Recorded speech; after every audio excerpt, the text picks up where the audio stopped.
Si l'heure du Brexit n'a pas encore sonné au Royaume-Uni, Theresa May a indiqué lundi soir, lors d'un dîner de gala, que les discussions avec l'Union européenne étaient proches d'un dénouement. Entre deux toasts, la Première ministre a indiqué que ses collaborateurs travaillaient jour et nuit pour tenter d'arracher un accord avec Bruxelles, tout en reconnaissant que la partie n'était pas encore gagnée.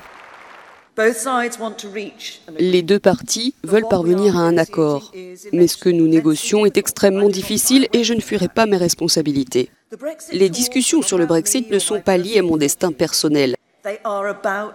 Il s'agit de l'intérêt national, ce qui signifie qu'il faut faire ce que je crois être les bons choix, qui ne sont pas les plus faciles.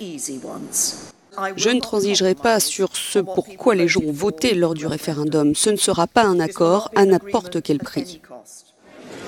Plus tôt dans la journée de lundi, un nouveau round de négociations s'est soldé par un échec.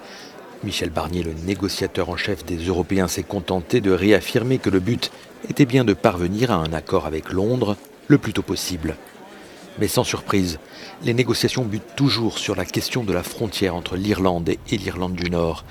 Bruxelles et Londres veulent éviter la réapparition d'une frontière physique, mais cela impliquerait pas mal de concessions côté britannique. Un dossier brûlant qui divise le parti de Theresa May.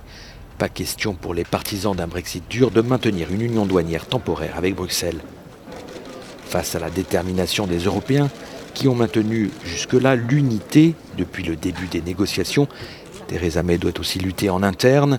Après la démission vendredi d'un autre de ses ministres, la fronde gronde aussi au Parlement britannique.